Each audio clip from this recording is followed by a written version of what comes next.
दिल्ली से आ गया बुलावा, लग गई मुहर, कट गया वसुंधरा राजे का पत्ता, मिल गया राजस्थान को नया सीएम, ये महिला बनेंगी अगला मुख्यमंत्री। अचानक बदल गया राजस्थान का गणित, बड़े बड़े दिग्गजों को लगा दिया गया किनारे। क्यों एक सांसद को सीएम बनाने की चल रही तैयारी। भगवान राम के परिवार वालों को बनाया जाएगा राजस्थान का मुख्यमंत्री। लंदन से पढ़ाई, ताजमहल पर दावा, मोदी के एक फैसले से बदल गई फिजा।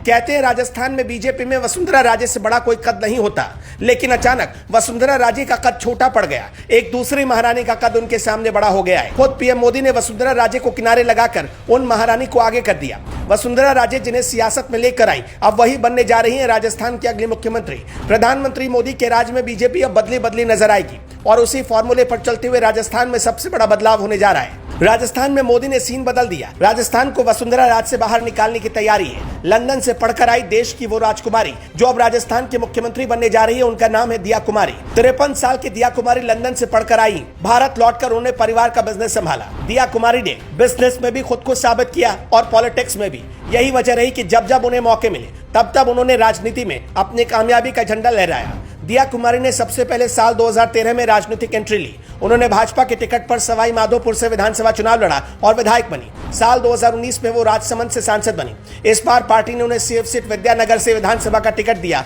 और वो जीत दर्ज कर चुकी हैं। अब अटकलें हैं कि वो राजस्थान के सीएम की प्रबल दावेदार है। ताजमहल का मामला भी हाईकोर्ट में ही था कि राजकुमारी दिया ही वो नेता हैं जिन्होंने बड़ा दावा करके सनसनी मचा दी थी। राजकुमारी दिया ने तब सामने आकर कहा था कि ताजमहल शाहजहां ने नहीं बनवाया। दरअसल वो पहले जयपुर के पूर्व राज परिवार का एक महल था जिस पर शाहजहां ने कब्जा कर लिया था। दिया कुमारी ने आगे ये भी दावा किया था कि उस वक्त मुगलों की ही सरकार थी, इसलिए राज परिवार ज्यादा विरोध नहीं कर पाया। राजकुमारी ने यह तक दावा किया था कि उनके ट्रस्ट में पोती खाना रखा हुआ है जहां इससे संबंधित सारे दस्तावेज पड़े हैं। अगर जरूरत पड़ेगी तो वो दिखाने के लिए भी तैयार है।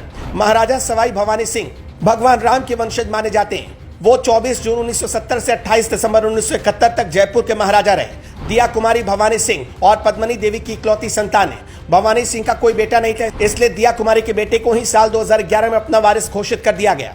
दिया कुमारी ने अपनी दादी राजमाता गायत्री देवी के नक्शे कदम पर चलते हुए राजनीति में कदम रखा। बीजेपी की नेता दिया कुमारी पहले सवाई माधोपुर से विधायक बनी और उसके बाद राजसमंद से लोकसभा सांसद। साल 2019 में उनकी प्रचंड जीत हुई थी। उन्हें 5,51,916 वोटों से जीत हासिल हुई थी। कभी दिया कुमारी को वसुंधरा राजे ने ही राजनीति में एंट्री कराई। तब दिया कुमारी जयपुर राजघराने की राजकुमारी हुआ करती थी। 2013 के विधानसभा चुनाव में वसुंधरा ने डॉक्टर किरोड़ी लाल मीणा को हराने के लिए सवाई माधोपुर विधानसभा सीट से राजकुमारी को लड़ाने का फैसला किया। वसुंधरा का तीर निशाने पर लगा और राजकुमारी दिया ने गरीबों की झोपड़ी में चूल्हे फूंक कर पॉलिटिकल माइलेज ले ली। राजघराना बनाम राज्य सरकार के बीच संपत्ति विवाद हुआ और यहीं से वसुंधरा राजे और दिया कुमारी के बीच खटपट पैदा हुई। खैर 2018 में वसुंधरा ने फिर से दिया कुमारी को टिकट दिया, लेकिन कहा जाता है कि उसमें दिल्ली का बहुत बड़ा हस्तक्षेप था। तब से राजकुमारी दिया का सितारा और बुलंदी पर पहुंच गया। दिया कुमारी की फैमिली खुद को भगवान राम का वंशज मानती है। फिलहाल चर्चा तो यही हो रही कि राजकुमारी दिया को दिल्ली बुला लिया गया है और वो मुख्यमंत्री पद की प्रबल दावेदार है। उनके पास राजनीति का अच्छा खासा अनुभव है। वो वसुंधरा राजे के करीब रही है, वो सांसद भी हैं। फिर भी पार्टी ने उन्हें विद्याधर विधानसभा सीट से चुनाव मैदान में उतारा था। चर्चा तो यही कि उन्हें ही अगला राजस्थान का मुख्यमंत्री बनाया जाएगा। आपके हिसाब से कौन बनना चाहिए राजस्थान की सीएम? आप अपना जवाब हमें कमेंट बॉक्स में जरूर बताइएगा।